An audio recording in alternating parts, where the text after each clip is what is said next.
সুপ্রিয় শিক্ষার্থী বৃন্দ, সবাই আশা করি ভালো আছো, সুস্থ আছো, স্বাস্থ্যবিধি মেনে চলছ। তো শিক্ষক কলেজ অনলাইন ক্লাসে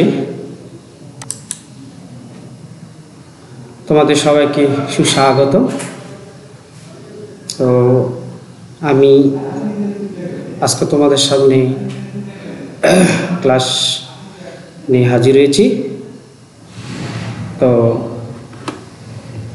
আমার পরিচয়টা দিচ্ছি তোমাদেরকে। আমি রুটন দাস, প্রভাষক, সমাজবিজ্ঞান বিভাগ, শিক্ষক কলেজ, বাঁকাইছড়ি, রাঙ্গামাটি।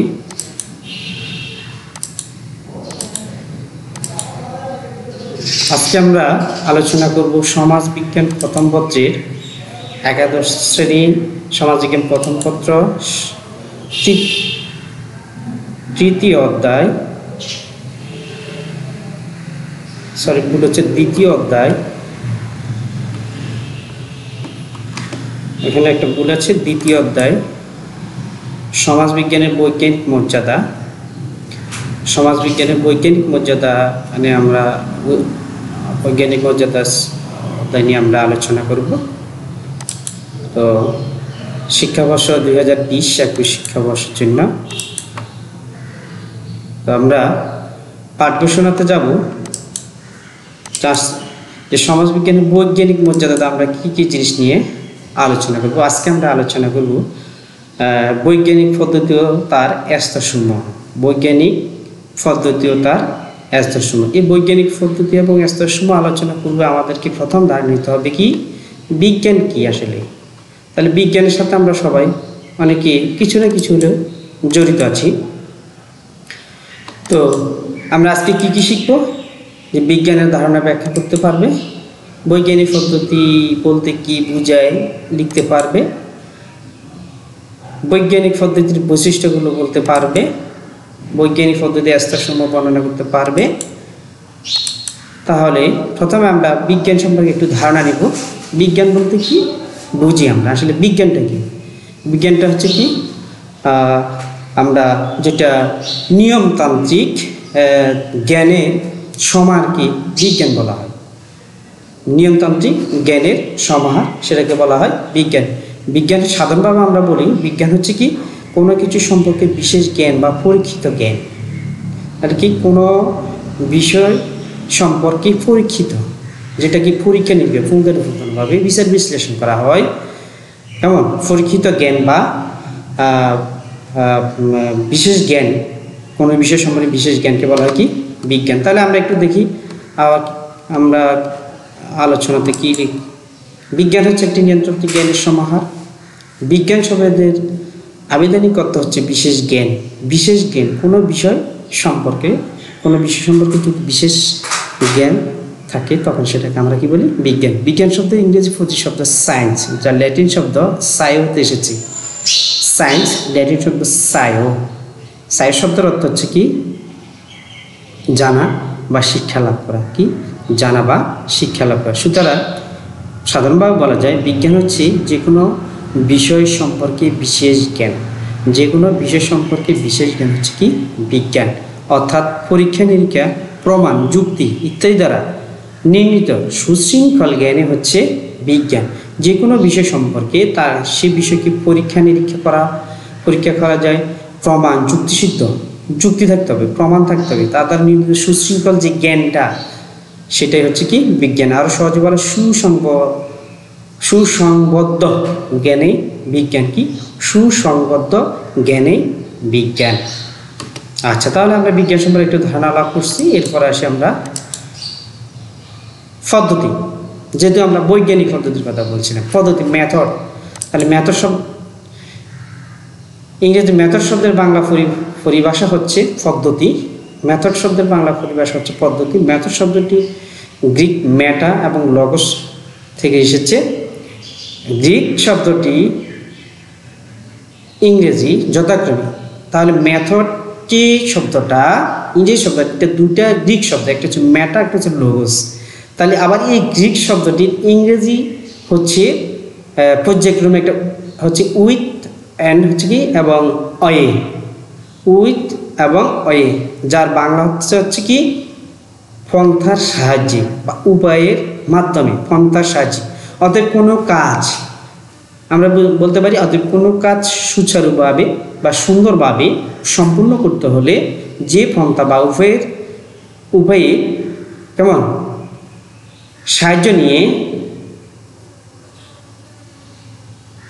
করতে হয় বা সাহায্য নিতে হয়, তাহলে কি পদ্ধতি আমাদেরকে বলে দিবে কিভাবে আমরা কাজটি করব, কিভাবে কাজটি আমাদের দ্বারা করা সম্ভব। এরপর আসো বৈজ্ঞানিক পদ্ধতি। এখন আসতেছি আমরা বৈজ্ঞানিক পদ্ধতি। আধুনিক সমাজবিজ্ঞানের সমাজ গবেষণা বিজ্ঞান ভিত্তিক পদ্ধতি অনুসরণ করে দেয়। আজকে যে আধুনিক সমাজ ব্যবস্থায় যে আমরা যে সমাজ বিজ্ঞান আলোচনা করতে গবেষণা করতেছি, এই সমাজ গবেষণার ক্ষেত্রে বিজ্ঞান ভিত্তিক পদ্ধতি অনুসরণ করা হয়ে থাকে। যে যৌক্তিক পদ্ধতিতে সামাজিক ও প্রাকৃতিক বিষয়াবলী, যে যৌক্তিক পদ্ধতিতে সামাজিক ও প্রাকৃতিক বিষয়াবলী বর্ণনা, ব্যাখ্যা এবং বিশ্লেষণের মাধ্যমে গবেষক ও বিজ্ঞানীগণ সাধারণ তত্ত্ব প্রতিষ্ঠা করেন, তাকে সাধারণভাবে বৈজ্ঞানিক পদ্ধতি বলে। যে যৌক্তিক পদ্ধতিতে সামাজিক ও প্রাকৃতিক বিষয়ের বর্ণনা, ব্যাখ্যা ও বিশ্লেষণের মাধ্যমে গবেষক বা সমাজবিজ্ঞানীগণ সাধারণ তত্ত্ব প্রতিষ্ঠা করেন, তাকে সাধারণভাবে বৈজ্ঞানিক পদ্ধতি বলে। সহজ কথায় আমরা কি বলতে পারি? সহজ কথা বলা যায় দক্ষতার সাথে সঠিক উপাত্ত সংগ্রহ, তথ্য উপাত্ত সংগ্রহ, জ্ঞান অর্জন, পদ্ধতিগত যৌক্তিক পাঠের জন্য আমরা যে পদ্ধতি ব্যবহার করি তাই হচ্ছে বৈজ্ঞানিক পদ্ধতি। তাহলে আমরা বৈজ্ঞানিক পদ্ধতি সম্পর্কে একটু জানলাম। এবার আসো বৈজ্ঞানিক পদ্ধতির বৈশিষ্ট্য। কি কি বৈশিষ্ট্য থাকতে হবে? বৈজ্ঞানিক পদ্ধতি হলে কি থাকতে হবে? বস্তুনিষ্ঠ হতে হবে, নিয়মতান্ত্রিকতা থাকতে হবে, তারপর কি অভিজ্ঞতা ভিত্তিক, বস্তুনিষ্ঠ, নিয়মতান্ত্রিকতা, অভিজ্ঞতা ভিত্তিক, তারপর হচ্ছে কি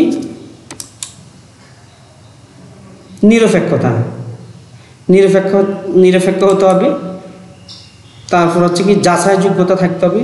আমরা যে পরীক্ষা নিরীক্ষাগুলো করলাম, যে বৈজ্ঞানিক পদ্ধতি ব্যবহার করলাম, সেটা কি যাচাই যোগ্যতা থাকতে হবে। তাহলে বৈজ্ঞানিক পদ্ধতি সম্পর্কযুক্ততা থাকতে হবে, অর্থাৎ যে বিষয় নিয়ে আমরা গবেষণা করতেছি, সমাজের যে কোনো বিষয়ে যে বিষয় নিয়ে গবেষণা, সেটার সাথে সম্পর্ক অন্যদিকে এলো হবে না। তারপর হচ্ছে কি সাধারণীকরণ করতে হবে। এটা হচ্ছে বৈজ্ঞানিক পদ্ধতির বৈশিষ্ট্য। এরপর আসো আমরা বৈজ্ঞানিক পদ্ধতির স্তরসমূহ। তাহলে বৈজ্ঞানিক সমাজ গবেষক বা বিজ্ঞানীগণ, যখন বৈজ্ঞানিক পদ্ধতি দ্বারা সমাজ গবেষণা করেন, তখন তার কি থাকে? একটা বৈজ্ঞানিক পদ্ধতি থাকে। এই পদ্ধতির কয়েকটা ধাপ থাকে, স্তর থাকে, পর্যায় থাকে। তাহলে বৈজ্ঞানিক পদ্ধতি স্তর। শুধুমাত্র আমরা যেভাবে সেভাবে সমাজ গবেষণা করব তাহলে হবে না। আমাদেরকে সমাজ গবেষণা করতে হলে বৈজ্ঞানিক পদ্ধতি কী করতে হবে? অবলম্বন করতে হবে, বৈজ্ঞানিক পদ্ধতির প্রয়োগ করতে হবে। সমাজ গবেষণা একটা কাঠামোর মধ্যে আমাদেরকে আসতে হবে। কাঠামোর মধ্যে এসে আমাদের কী করতে হবে? সমাজ গবেষণা। সেই কাঠামোটা হলো কি বৈজ্ঞানিক পদ্ধতির স্তর বা পর্যায়, স্টেজ। তাহলে বৈজ্ঞানিক পদ্ধতির কয়টা স্টেজ আছে? 6টা স্টেজ। ধাপে ধাপে আমাদেরকে কী করতে হবে? সমাজ গবেষণা করতে হবে। সে ধাপগুলো হলো: প্রথম ধাপ সমস্যা নির্বাচন। প্রথম ধাপটা কি? সমস্যা নির্বাচন। দ্বিতীয় ধাপটা হচ্ছে কি পর্যবেক্ষণ ও তথ্য সংগ্রহ। এরপর হচ্ছে কি তথ্য শ্রেণীবিন্যাস। তারপর হচ্ছে কি পূর্ব অনুমান প্রণয়ন। তারপর হচ্ছে কি সত্যতা ও যথার্থতা যাচাই। তারপর হচ্ছে কি ভবিষ্যৎবাণীকরণ। তাহলে প্রথমটা কি করতে হবে? আমাদেরকে সমস্যা নির্বাচন করতে হবে। প্রথমে সমাজ গবেষণার জন্য সমাজ থেকে যে কোনো একটা সমস্যা নির্বাচন করতে হবে। সমস্যা নির্বাচন করে আমাদের কী করতে হবে? বৈজ্ঞানিক পদ্ধতিতে সমাজ গবেষণা করতে হবে। তারপরে এই সমস্যাটাকে কী করতে হবে? পর্যবেক্ষণ তথ্য সংগ্রহ করতে হবে। তারপরে এই তথ্যগুলো পর্যবেক্ষণ করে তথ্য সংগ্রহ তথ্যগুলো আমরা সংগৃহীত যে সকল তথ্যগুলো পাবো, সেই তথ্যগুলো কী করব? শ্রেণীবিন্যাস করব। এই শ্রেণীবিন্যাস থেকে প্রাপ্ত ফলাফলের উপর একটা আমরা অনুমান, যেটাকে আমরা সাধারণীকরণ, এটা পূর্ব অনুমান করব। এই পূর্ব অনুমানটার সাথে আমাদের তথ্যর সাথে তথ্য শ্রেণীবিন্যাসের সাথে সত্যতা এবং আমাদের যে তথ্যের যে শ্রেণীগুলো আমরা যখন গবেষণা পর্যবেক্ষণ করলাম তথ্যগুলো, সেই তথ্যগুলো গবেষণার তথ্য সংগ্রহ করছি, এই তথ্যগুলো সংগৃহীত তথ্যগুলোকে আমরা শ্রেণীবিন্যাস করেছি। শ্রেণীবিন্যাস করার ফলে কি একটা পূর্ব অনুমান, একটা আইডিয়া নিলাম, একটা ধারণা নিলাম, পূর্ব অনুমান করে সেটা এই পূর্ব অনুমানের সাথে তথ্যের যে শ্রেণীবিন্যাসগুলো আছে বা পর্যবেক্ষণ যে করলাম সেটার সাথে সত্যটা এবং কতটুকু যথার্থতা আছে সেটা আমরা যাচাই করব। যাচাই করে একটা কী করবো, সমাজ একটা ভবিষ্যৎবাণী করব। এরপর আমরা দেখি আস্তে আস্তে প্রথম কাজটা হচ্ছে কি, সমস্যা নির্বাচন। সমস্যা নির্বাচন কি, যে সমাজ গবেষণার প্রথম পর্যায়ে প্রয়োজন হয় একটি সামাজিক সমস্যা নির্বাচন করা। তাহলে আমাদের সমাজে আমরা যেহেতু সমাজে বিভিন্ন ধরনের সমস্যা আছে, আমরা যে সমাজ গবেষণা, সমাজবিজ্ঞানীগণ যে সমাজ গবেষণা করবেন এই প্রথম পর্যায়ে তার প্রয়োজন হচ্ছে একটা সামাজিক সমস্যা নির্বাচন করা। যে সমস্যাটা আমরা আইডেন্টিফাই করব, যে সমস্যা নিয়ে আমরা গবেষণা করব সেটা সমাজের সাথে রিলেটেড আছে কিনা, সমাজের সাথে সম্পর্কযুক্ত কিনা সেটা লক্ষ্য রাখতে হবে। তাহলে সামাজিক সমস্যা নির্বাচনের জন্য গবেষককে অবশ্যই লক্ষ্য রাখতে হবে যে সমস্যা নির্বাচন করা হলো তার সামাজিক সমস্যা অন্তর্ভুক্ত কিনা। আমরা যে সমস্যাটা নির্বাচন করলাম সেই সমস্যাটা আসলে আমাদের দেশের জন্য সমস্যা কিনা, আমাদের সমস্যার সাথে সামাজিক সমস্যার সাথে অন্তর্ভুক্ত কিনা সেটা আমাদেরকে খেয়াল রাখতে হবে। যেমন শিল্পায়ন ও নগরায়নের ফলে বিবাহ বিচ্ছেদের হার বেড়ে যাচ্ছে, এটা একটা আমাদের দেশের সামাজিক সমস্যা। এখন আস্তে আস্তে আমরা দেখতে পাচ্ছি শিল্পায়নের নগরায়নের ফলে বিবাহ বিচ্ছেদের হার বেড়ে যাচ্ছে, আর এটা সমস্যা যৌতুক প্রথা। তাহলে এগুলো আমাদের কিন্তু সামাজিক সমস্যার সাথে কি হচ্ছে, অন্তর্ভুক্ত, আমাদের সামাজিক সমস্যাভুক্ত। তাহলে আমাদের সামাজিক সমস্যাগুলো আমরা দেখতে পাচ্ছি। তাহলে আমরা সমস্যা নির্বাচন করলাম, এরপরে কি করব, যে সমস্যাটা আমরা নির্বাচন করলাম ওই সমস্যাটাকে কি করবো, আমরা পর্যবেক্ষণ করব। পর্যবেক্ষণ করে তথ্য সংগ্রহ করব। তাহলে সমস্যা নির্বাচন করার গবেষকের দায়িত্ব হচ্ছে কি, সমস্যাকে গভীরভাবে কি পর্যবেক্ষণ করা। সমস্যা নির্বাচনের পর গবেষকের দায়িত্ব হচ্ছে কি, সমস্যাকে গভীরভাবে পর্যবেক্ষণ করা এবং সমস্যা সম্পর্কে তথ্য সংগ্রহ করা। তাহলে দেখো কি হচ্ছে, পর্যবেক্ষণ, আমরা সমস্যাটা শিল্পায়ন নগর, আমরা আমাদের সমস্যা শিল্পায়ন নগরায়নের ফলে কি বিবাহ বিচ্ছেদের হার বেড়ে যাচ্ছে। তাহলে আমরা খেয়াল করলাম যে প্রথমে আমরা কেন বিবাহ বিচ্ছেদের হারটা বাড়তেছে বা বেড়ে যাচ্ছে, সেটা কি করলাম, কি জন্য, যে শিল্পায়ন, আসলে কি শিল্পায়ন নগরায়নের ফলে বিবাহ বিচ্ছেদের হার বাড়তেছে, এটাকে আমরা পর্যবেক্ষণ করবো, পর্যবেক্ষণ করে আসে কি বাড়তেছে কিনা সেটার জন্য আমরা কি করব, তথ্য সংগ্রহ করব। তথ্য সংগ্রহ করে এই পর্যায়ে সামগ্রিক গবেষণা করতে হলে গবেষক একাধিক তথ্য সংগ্রহ পদ্ধতি প্রয়োগ করতে পারেন। তাহলে এখানে দেখা যাচ্ছে আমরা যখন তথ্য সংগ্রহ করবো, এই তথ্য সংগ্রহ করার পর তথ্য সংগ্রহ করতে গিয়ে আমরা দেখাচ্ছি এখানে বিভিন্ন পদ্ধতি, একাধিক তথ্য সংগ্রহ পদ্ধতি আমরা প্রয়োগ করতে পারি। গবেষক বেশ কয়েকটি নমুনা নিয়ে কি করেন, তথ্য সংগ্রহ করেন। আমরা আমাদের তথ্যের জন্য আমরা যে তথ্যগুলো সংগ্রহ করব সেটার জন্য আমরা বিভিন্ন নমুনা দিয়ে তথ্য সংগ্রহ করতে পারি। তথ্য সংগ্রহকে সতর্কতার সাথে খেয়াল রাখতে হবে যে আমরা যখন সমাজ গবেষণা করব তখন সতর্কতার সাথে আমাদেরকে খেয়াল রাখতে হবে তথ্যের জন্য নির্ভুল হয়। অর্থাৎ যে আমরা পদ্ধতিগুলো তথ্য সংগ্রহের জন্য আমরা প্রয়োগ করার পর যখন আমরা কয়েকটা নমুনা সংগ্রহ করি, তথ্য নিয়ে নমুনা সংগ্রহ করি, তখন আমাদেরকে কি সতর্কতার সাথে খেয়াল রাখতে হবে যাতে করে তথ্যগুলো নির্ভুলভাবে আসে এবং পক্ষপাত দোষে দুষ্ট না হয়, যেন পক্ষপাতিত না হয়, তাহলে আমাদের গবেষণাটা কি হবে না, সঠিক হবে না যদি পক্ষপাত হয়। আচ্ছা, তাহলে আমরা কি করব, পর্যবেক্ষণ ও তথ্য সংগ্রহ। এরপর আসে কি, এরপর আছে তথ্য শ্রেণীবিন্যাস। তাহলে তথ্যগুলো সংগ্রহ করার পরে গবেষণার তৃতীয় স্তরে গবেষক সংগৃহীত তথ্যগুলি একটি বিশেষ নিয়মে সাজাবেন এবং তথ্য শ্রেণীবিন্যাস করবেন। এক্ষেত্রে বিভিন্ন ধরনের মতামত সারণীর সাহায্যে বিভিন্ন কলামভুক্ত করা যেতে পারে। এতে বয়স, লিঙ্গ, আর্থিক মর্যাদা ইত্যাদি ভেদে ইতিবাচক নেতিবাচক মনোভাব সংক্রান্ত তথ্যগুলি সুশৃঙ্খলভাবে সারণীতে এক একটি বিশেষ কলামে সাজাতে হবে। তাহলে যখন আমরা তথ্য শ্রেণীবিন্যাস করব, তথ্য সংগ্রহ করব, সংগৃহীত তথ্যগুলি যখন শ্রেণীবিন্যাস, তখন দেখা যাচ্ছে এখানে বিভিন্ন কলামভুক্ত, বিভিন্ন সারণীর মাধ্যমে, সারণীর হচ্ছে বিভিন্ন কলামভুক্ত বয়স, লিঙ্গ, আর্থিক মর্যাদা ভেদ, এবং এখানে আবার কিছু ইতিবাচক, কিছু তোমার নেতিবাচক, হ্যাঁ, মনোভাব সংক্রান্ত বিভিন্ন তথ্য আসতে পারে। সেই তথ্যগুলো আমরা কী করবো, সারণীভুক্ত করবো, এক একটি বিশেষ কলামে সাজাতে হবে, সাজিয়ে সারণীভুক্ত করবো। এরপর হচ্ছে পূর্ব অনুমান প্রণয়ন। গবেষণার চতুর্থ স্তর কল্পনা মানে কি পূর্ব অনুমান প্রণয়নের কাজটি করতে হবে। গবেষণার যে চতুর্থ স্তর পূর্ব অনুমানের কাজটি করতে হবে।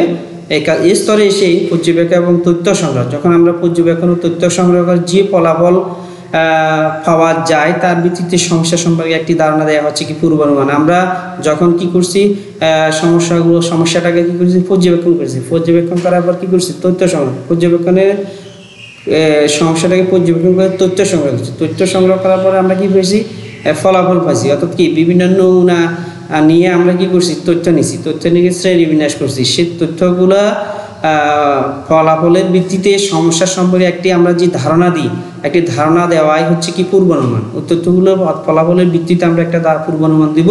গবেষক যখন কোনো তথ্য যাচাই করার চেষ্টা করেন তখন তথ্য সংগ্রহ পূর্বে পূর্বানুমান প্রণয়ন করে থাকেন। একটা পূর্বানুমান করে তথ্যগুলো আমরা যদি আমরা পূর্বানুমান না করি তাহলে তথ্য যেগুলো সংগ্রহ করা আছে সেগুলোর সাথে আমরা কি কম্পেয়ার করতে পারবো না, অর্থাৎ সত্যতা যাচাই করতে পারবো না। তাহলে পূর্বানুমান মূলত আনুমানিক ভিত্তিক এবং সেই কারণে অনেকটা কি অনিশ্চিত। এটি হচ্ছে অনুমান ভিত্তিক, অনেকটা অনিশ্চিত। সত্যতা যাচাই গবেষণার গবেষণার পঞ্চম পর্যায়ে কাজটি হচ্ছে সত্যতা যাচাই। এই পর্যায়ে গবেষকের কাজ হচ্ছে গবেষণা এলাকা থেকে তথ্য সংগ্রহ শ্রেণী বিন্যাস করা হয়েছে, তার ভিত্তিতে প্রাপ্ত ফলাফল পূর্ব অনুমানের সাথে কতটুকু সত্য ও যথার্থ তা পরীক্ষা করা। তাহলে এই পূর্ব সত্যতা যাচাইটা হচ্ছে যখন আমরা তথ্য সংগ্রহ শ্রেণী বিন্যাস করার যে তথ্যগুলো পেয়েছি এটা ফলাফল দিয়ে পরে একটা পূর্ব অনুমান করা হয়েছে, সে পূর্ব অনুমানের সাথে যে তথ্য সংগ্রহ শ্রেণী বিন্যাস করা তথ্যের সাথে পূর্ব অনুমানের সাথে কতটুকু সত্যতা যথার্থতা আছে সেটা পরীক্ষা করা। এই সত্যতা যাচাইয়ের মাধ্যমে পূর্ব অনুমান গ্রহণযোগ্য আবার কি অগ্রহণযোগ্য হতে পারে। কিছু কিছু গ্রহণযোগ্য না, আবার কিছু অগ্রহণযোগ্য অগ্রহণযোগ্য তা জানা যায়। এই যাচাই বাছাইয়ের কাজ গৃহীত পূর্ব অনুমান পুরোপুরি সমর্থিত হতে পারে অথবা নতুন একটি সাধারণ সূত্র প্রমাণ করা যেতে হয়। যখন এই যাচাই বাছাই করা হয়, সত্যতা যাচাই করা হয়, তখন দেখা যাচ্ছে কি এটা হয় পুরোপুরি সমর্থিত হতে পারে, আবার না হয় কি নতুন একটা কি নতুন একটা সাধারণ সূত্র প্রমাণ করা যেতে পারে। এই সাধারণ সূত্র প্রমাণ কাজটিকে সমাজবিজ্ঞানের ভাষায় কি বলা হয় সাধারণীকরণ নামে পরিচিত। সাধারণীকরণ অর্থাৎ আমরা যে পূর্বে পর্যবেক্ষণ এবং কি তথ্য সংগ্রহ এবং শ্রেণী বিন্যাস করা যে তথ্যগুলো যে একটা ফলাফল পেলাম সেটার সাথে সত্যতা যাচাই করি, যাচাই করার পর আমরা এখানে নেতিবাচক বা নেতিবাচক না গ্রহণযোগ্য অগ্রহণযোগ্য দুইটা যে কোনো একটা আসতে পারে। তো এই যে কোনো একটা আসার পরে এই গৃহীত পুরোপুরি আবার সমর্থিত হতে পারে, আবার না হতে পারে, সমর্থিত না হতে পারে। তথাপি দেখা যাচ্ছে কি একটা নতুন সাধারণ আমরা কি করতে পারি সূত্র প্রণয়ন করতে পারি, সেটাকে বলা হয় কি সামাজিক সাধারণীকরণ। লাস্ট যেটা হচ্ছে কি সেটা হচ্ছে ভবিষ্যৎবাণীকরণ। সামাজিক শেষ ধাপটি হচ্ছে ভবিষ্যৎবাণীকরণ। পূর্ব অনুমান যদি তথ্য দ্বারা সমর্থিত হয় অথবা সাধারণীকরণ সম্ভব হয় তাহলে কি ভবিষ্যৎবাণী করা যেতে পারে। অর্থাৎ সত্যতা যাচাই যে সাধারণীকরণ করা, নতুন একটা সূত্র প্রণয়ন করে নতুন একটা তথ্য প্রদান করেন তখন সেটাকে আমরা সাধারণীকরণ বলতে পারি। শেষ ধাপটা হচ্ছে পূর্ব যদি তথ্য দ্বারা সমর্থিত হয় অর্থাৎ আমাদের যে পূর্ব অনুমানটা করছি আমরা সত্যতা যাচাই করছি সেটা যদি সাধারণীকরণ করা হয় সম্ভব হয় তাহলে সেটা ভবিষ্যৎবাণী করা যেতে পারে। যে সমাজে যে আমরা বলতে পারি যে আমাদের গবেষণা হচ্ছে কি শিল্পায়ন নগরায়নের ফলে কি হচ্ছে বিবাহ বিচ্ছেদ বেড়ে যাচ্ছে, এটা কতটুকু পারফেক্ট, কতটুকু আমাদের সমাজের জন্য কার্যকর সেটা নিয়ে আমরা একটা ভবিষ্যৎবাণী করতে পারি। তাহলে প্রিয় শিক্ষার্থীরা আজকে আমরা যে সারসংক্ষেপটা আমরা দেখব, যে পরিশেষে আমরা বলতে পারি যে বর্তমানে সমাজবিজ্ঞান গবেষণা প্রাকৃতিক বিজ্ঞানে নেই। প্রাকৃতিক বিজ্ঞান কোনগুলো আমরা পদার্থ রসায়ন, তারপরে জীব তারপরে আছে জ্যোতির্বিজ্ঞান, এগুলোকে আমরা প্রাকৃতিক বিজ্ঞান বলতে পারি। প্রাকৃতিক বিজ্ঞান আর সামাজিক বিজ্ঞান কোনগুলো রাষ্ট্রবিজ্ঞান, তার সমাজবিজ্ঞান, অর্থনীতি, ইতিহাস, এগুলো হচ্ছে সামাজিক বিজ্ঞান। তাহলে সমাজবিজ্ঞানের গবেষণায় বর্তমানে সমাজবিজ্ঞান গবেষণা প্রাকৃতিক বিজ্ঞানের নেই। বৈজ্ঞানিক পদ্ধতি অবলম্বন করে সামাজিক সমস্যার কারণ ও প্রকৃতি নির্ণয় এবং এই সম্পর্কে নতুন তথ্য বিনিময়ের প্রয়াস ক্রমশ বৃদ্ধি পাচ্ছে। তারপরে আমরা মূল্যায়নে আসি। বিজ্ঞান কি, বৈজ্ঞানিক পদ্ধতি বলতে কী বোঝায়, বৈজ্ঞানিক পদ্ধতি কী, বৈজ্ঞানিক পদ্ধতির স্তর কয়টি কী কী। তো প্রিয় শিক্ষার্থীরা, আজকে এখান পর্যন্ত। তোমরা সবাই একটু অনলাইন ক্লাস দেখার চেষ্টা করবে। আমরা চেষ্টা করব আমাদেরকে একটু অনলাইনে ক্লাস দেওয়ার চেষ্টা করব, তোমরা একটু দেখবা। তো আজকে এখান পর্যন্ত। সবাই সুস্থ থাকো, ভালো থাকো, সবাইকে ধন্যবাদ।